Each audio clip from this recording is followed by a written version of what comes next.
Good morning, everyone. As I promised, I was lucky to get into Berylwood Tree Farm Nursery, and I have a chance to meet the general manager. So from now on, Mr. Charles is talking to you and giving you the tour of this beautiful nursery. All right, welcome.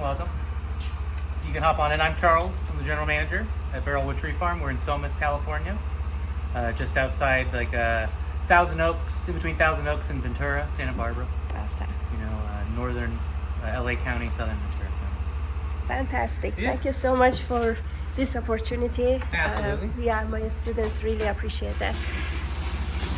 We are like a specimen tree farm, so we specialize in larger sizes of most plants.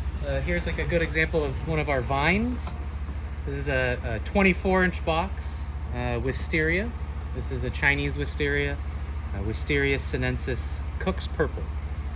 So this one is just started blooming, maybe a week or two ago. Fantastic. And then here on our office is the other type of wisteria. This is the Japanese wisteria, Wisteria floribunda. And the Japanese you can tell apart because it always leafs out while it's flowering, whereas the Chinese wisteria tends to flower before it leaves out. Yes.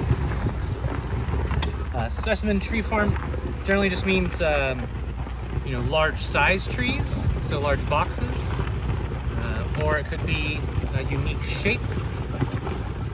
For example, we have a large oak tree. This is Quercus ilex in a 108-inch box or a 9-foot box. So that would be an example of a large size specimen, whereas this is a 60-inch box Japanese black pine, Pinus thunbergii, which is more of just an interesting form, which would make it more of a specimen. Would you tell us roughly how old are they? For example, the oak and... Yeah, for ages, we usually would look at the trunk caliper. Mm-hmm. And everyone knows tree rings and growth rings. So by looking at the trunk caliper, we can kind of estimate. I usually just say a 1/4 inch a year is a good estimate.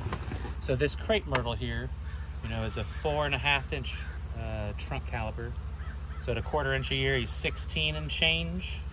And then as you get to larger box sizes with, say, a 10-inch caliper, then that might be 40 years. That's a 1/4 inch per year. Wow. Yeah, I found your nursery through that Amazon sphere.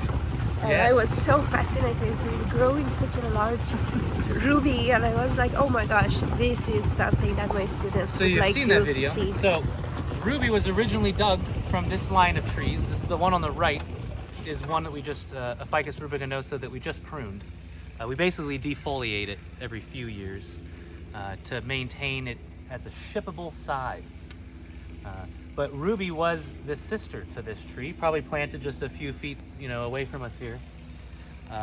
And this tree we're still planning on digging. We will box it, and it will become available just like ruby was.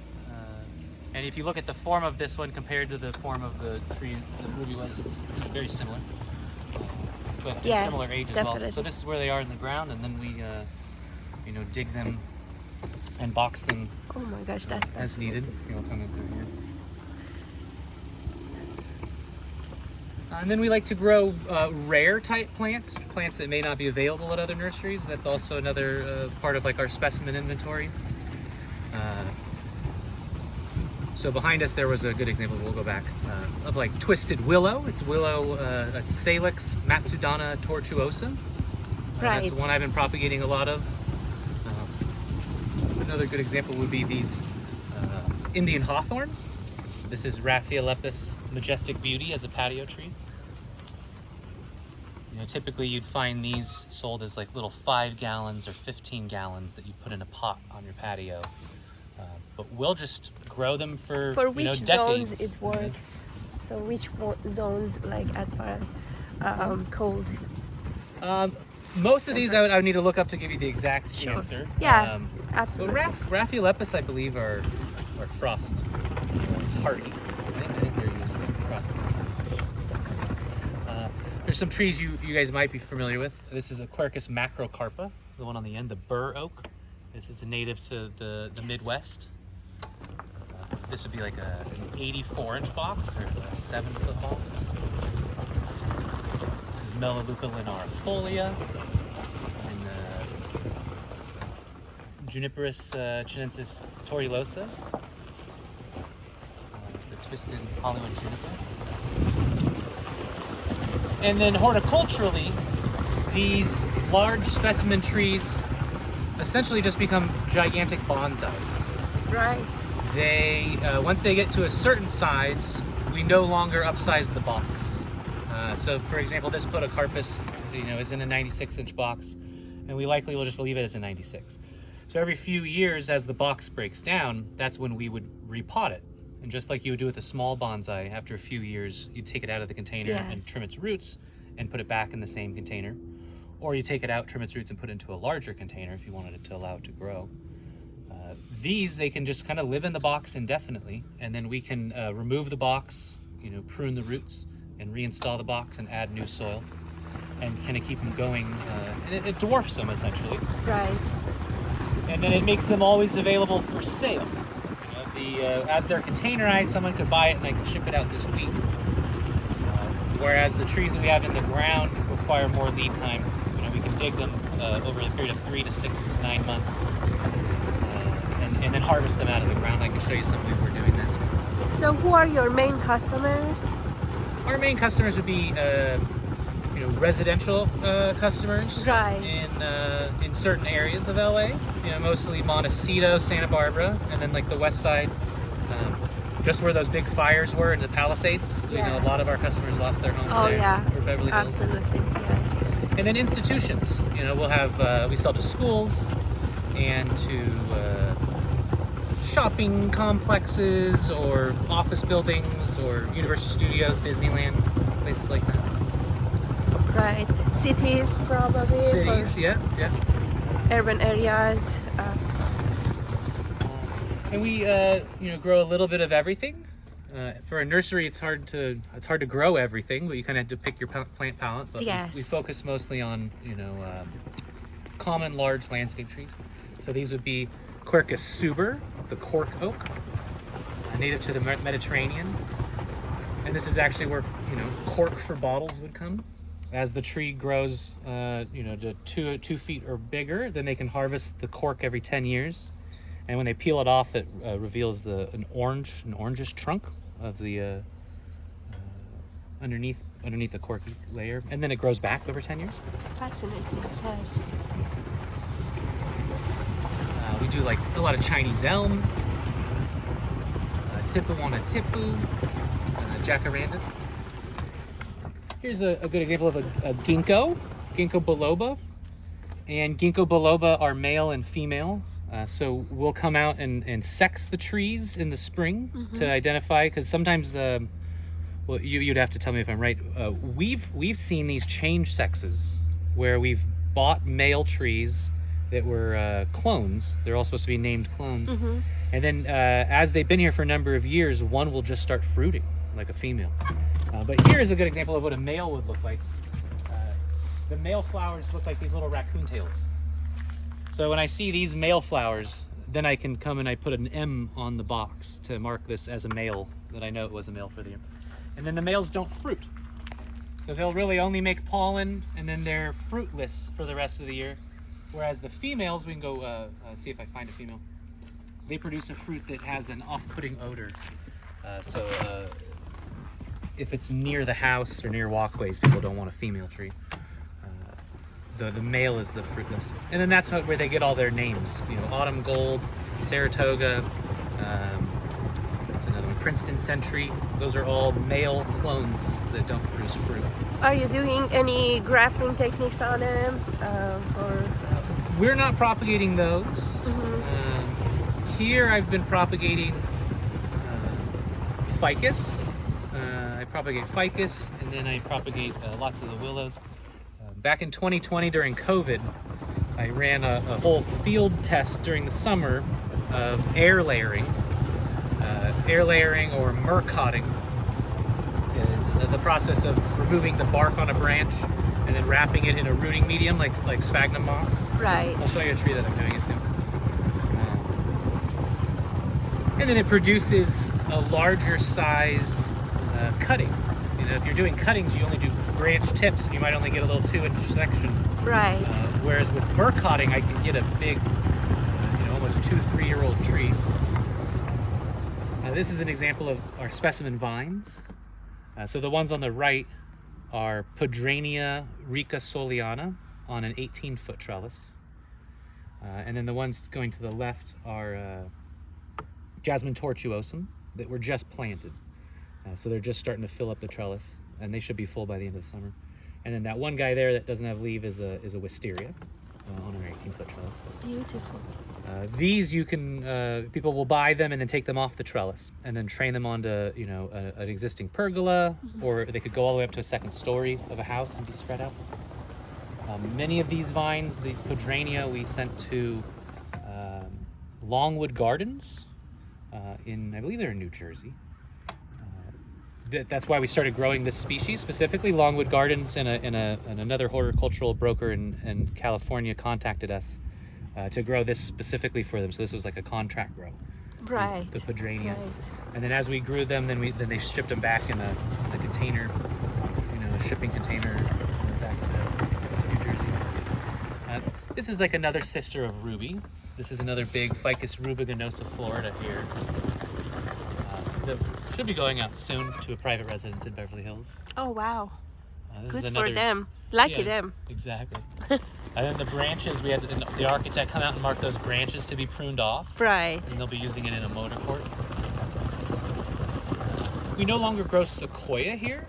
The sequoias were having a hard time with the drought and the heat and everything, but this is Thuya placata green giant, which is a western red cedar. And those tend to do much better in Southern California. And what I find, is if you look at a plant's range, if you look at the sequoia's range, it's a very, very small range, just in 2 little areas of California. But if you look at the western red cedar, it has a very extended range from Northern California all the way up into like Canada, Alaska, and then also from the lowlands to the highlands and the mountains. True. So that just means more adaptability. So we find them to be even adaptable to this climate, whereas sequoias were less adaptable. They're more specialized. This is Stephanotis, Madagascar jasmine, on our 18-foot trellis. See any flowers? They're getting a couple fruits, way up on the top there are some of the Madagascar jasmine fruit. It'll kind of split open like a gourd, and they have little winged seedlets that come out. We do fit through here, just keep your elbows in. Yeah. So there is no potting mix, it's literally soil, right? As I see on the top, or our potting mix. Mm-hmm. We get a custom potting mix made for us that it's mostly organic matter. If I can remember the ratios, I believe it's like 50% like wood fines, like composted material, and then 30% is like redwood shavings that break down like much more slowly. And then the other 20% is more like topsoil and sand, to give it some actual soil particles. Right. Because all the organic matter doesn't have a charge. It has no charge to hold on to the fertilizer. So by adding a little bit of topsoil and the sand, you're getting some silicates and other actual soil particles that then can hold on to the fertilizer. True. If we come into the shade house here, I'll show you. Duck under here. Yes. Thank you. This is our specimen shade house. This is where Ruby came out of. Wow. Ruby was over here in this section. And then in the video, you saw her get pulled out by a big crane and set outside there, and then they transferred her just down to the main road. Yes. But this specimen shade house, allows you to us to put 20 or 30 foot tall trees in here and get them shade acclimated. Gracias, senor. Here are some examples of myrrh cotting. These are some air layers I've done on. This is Ficus bengalensis audrey, or a banyan, like the real banyan fig. So on these, I was able to, take the bark off of this, 1/2 inch to 3/4 inch branch, And I did these, I did these in the fall. The ideal time would be to do them right now when growth is resuming, and then they Right. would mature through the summer, but I think I just did these for fun. But now I can cut this branch here, and then this whole branch will become a new Yeah, tree. nice And you root can see all the system. roots here, Yes. And then I did it on this one as well. This one I have supported, but you can see the roots coming. And I guess the theory behind it is the leaves produce the energy, and it tries to flow down back to the roots through the bark. And then as it's coming down here, I had removed the bark. So then that allows the energy to kind of build up here, and then it sprouts roots, from those stem cells that are beneath the bark. And then it roots back out. True.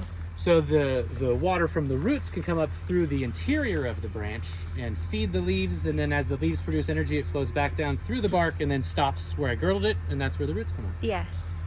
And really any tree that you can grow from a cutting, I could do this to. So I've Yes. done this to maples. I did Japanese maples, junipers. I did the juniper torulosas, willows, ficus. Those are easy. The ones that are harder would be like oaks. We don't do it to oaks, or see, I could do. If you do it to junipers, what's the other one? That's cupressus. You can't do it to cupressus. I don't believe those were from cuttings. But then you can get a bigger start. Yes. So you can start. I've even done it on ficus. To a 2-inch ficus branch, where I put a gigantic ball of moss and wrapped around it, and I was able to get a big 6-foot tree to root out into this ball of moss. So you can definitely get bigger plants. Yeah, that's awesome. In plant propagation course, my students are doing air layering for with ficus, lab, with yeah. like some other probably ivy, There's- like ivy tree and Schefflera. So I have a few that it works well and it's fast. So there was one I thought I'd done the branch, but I never put the moss on. But I guess I don't know if I did. But yeah, for like ficus, for example, they'll just root into the air yes, just like a banyan tree does. So they're very Absolutely. easy to do it too. yes, Other plants can be more challenging. On the challenging ones, then it helps to use rooting hormone or things like that. I tend not to use rooting hormone on most things, just to let the plant do its thing. sure. Other plants in here, we have smaller of the banyan figs in these smaller boxes, and then I have hydrangeas, dracaenas, types of house plants, and tree ferns. Tree ferns. And those are Kentia palms. How old are dracaenas roughly? These guys are old. Yeah. My neighbor is a nurseryman who had these, and he wanted to get them out of his yard. He probably grew them for 20 to 30 years Oh from my a gosh. little plant, Fascinating. Yeah, I The love big it. trunks. And then we do have plants. Another friend of ours wants to bring some ficus that he is going to grow for one of the Apple campuses. Right. That need to be shade acclimated. So in coming months, we may put 4 big 96-inch box ficuses Fantastic. into the shade Okay. house. Kind of move everything out of the way. Yes. These are star jasmine, Trachelospermum jasminoides, on the 18-foot trellis. So your expertise and the area you did your study was horticulture too? No, not really. I'm an anthropologist, Oh. cultural anthropology, Awesome. and then my focus. I'm still technically working on my master's. I ran out of funding as I finished. I was in like the 600 level courses. I had Yes. like a couple more to go, but I still need to Yes. go finish it. But my focus is on why humans started ornamental gardening. At some point in human history, it transitioned from the Fertile Crescent, Mesopotamia, domestication of plant animals. Yes. And then at some point it turned ornamental. You could make the argument, the Hanging Gardens of Babylon, or the temples in the pyramids in places in Egypt. It usually started with, the upper class who had horticulturalists working for Yes. them, propagating Yes. fruit trees. They eventually just started propagating ornamental plants. And in anthropology, we're always looking at there's a course of study called like materialism, where it looks at everything very objectively. Right. Does this produce energy or does this use energy? And for human culture, if it produces energy, then it's evolutionary adaptive, you know. But if it uses energy and it's wasteful, then why, you know? Yes. So the answer why is, you know, it's kind of an art form. So my research was multi-pronged. There's many answers. Yes. Some of it is utility. You know, we grow hedges to block neighbors. So there is utility in growing this ornamental plant. It's not producing fiber or food, Yes. but it's producing privacy. Or another term they use is conspicuous consumption. It's kind of showing off, you know. So you want to show off to your neighbors